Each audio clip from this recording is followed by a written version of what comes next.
Ndani ya Konde Gang moto umeanza kuwaka, na tena si kuwaka tu, umeanza kufukuta. Hali ama yale yaliyomkuta mwanadada Angela na kina Chidi kina Kili sasa yameanza kumzonga zonga. Watu waliokuwa wanamwita mtoto wa Konde Boy Ibra kupitia ukurasa wake wa Instagram ameweza kufunguka na hii ni mara ya pili kuhusiana na kutaka kuondoka ndani ya Konde Gang.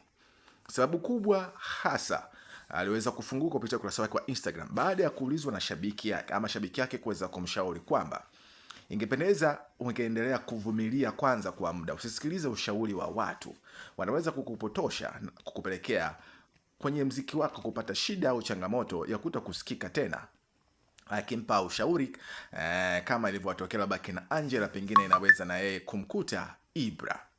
Ibra aliweza kumjibu kwa kumwambia kwamba ni kweli natamani kutulia ama kukaa, lakini shida ni kwamba maisha yangu ninayajua mimi, siwezi kukuelezea hali halisi ya kile ninachopitia kwenye maisha yangu. Ila tatizo kubwa ni kwamba Konde ama Harmonize hataki kuwekeza kwenye mziki wangu. Anasema nyinyi mnafurahia maisha anaoishi Harmonize, sifa na ukubwa aliyokuwa nao, lakini hata mimi pia ni mwanadamu, natamani kufikia katika level kubwa. Uwezo huo ni nao, tatizo ni mziki wangu, hakuna kinachowekezwa kwenye mziki wangu isipokuwa ni jina tu na nimebaki kama kuwa nimestack katika level ile ile ambapo kikweli anasema inamuumiza sana, natamani kusonga mbele lakini hakuna kitu kinachofanyika kwa sababu hakuna chochote kinachowekezwa katika mziki wake. Sasa Ibra ameweza pia kufunguka na kuongeza zaidi, akasema mbali na hivyo ametaka kuondoka ndani ya Konde Gang, ila sasa amekutana na sharti lingine ambalo ni zito kweli kweli. Konde Gang Harmonize amemwambia Ibra in case kama anataka kujiondoa ndani ya Konde Gang basi atalazimika kulipa zaidi ya bilioni 1 za Kitanzania.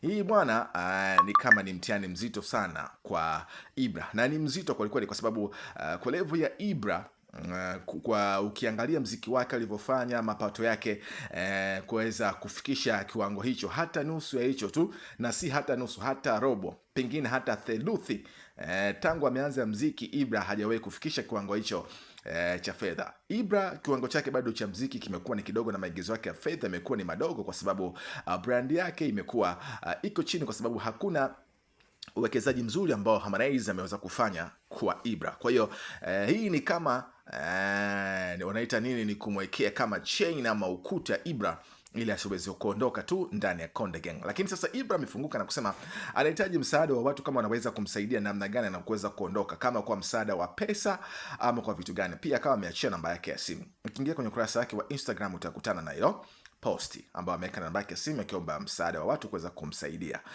kuweza kama kwa chochote, kwa pesa kiasi, ili aweze kujichanga na kuweza kumlipa Harmonize hiyo bilioni 1 na kuweza kuondoka zake ndani ya Konde Boy ama Konde Gang. Hali halisi ni hivyo, na hali halisi ni mbaya sana kwa sababu Ibra bwana anatamani sana kuondoka leo kesho, lakini kikwazo kikubwa ni hicho bilioni 1 za Kitanzania. Sasa jiulize, kama Ibra anatakiwa kulipa bilioni 1, alafu Zuchu anatakiwa akiondoka Wasafi alipe bilioni 1, ama Mbosso akiondoka Wasafi alitakiwa alipe bilioni 1, lakini Mbosso aliweza kuondoka free. Sasa unaweza kumlinganisha je kiwango cha Ibra na Zuchu ama kiwango cha Ibra na Mbosso mpaka kufikia kiwango cha kulipa bilioni 1? Je, amekwisha wahi kuingiza kiwango kikubwa cha pesa, hata milioni 100 tu ndani ya Konde Gang? Hiyo sio rahisi kwa sababu ya mazingira ambayo amekuwa akifanyia kazi. Uwekezaji ukiwa mdogo, hata mapato ya msanii pia yanakuwa ni madogo. Hii ni changamoto anakutana nayo Ibra TZ ndani ya Konde Gang. Hali halisi ni hivyo. Ibra anatamani kutoka, ile namna kutoka anatakiwa alipe bilioni 1, ila akisema endelee kukaa kwenye mziki hapo ndani ya Konde Gang, hakuna kinachowekezwa kwenye mziki wake, hata mapato yake na maisha yake ni magumu sana kweli kweli.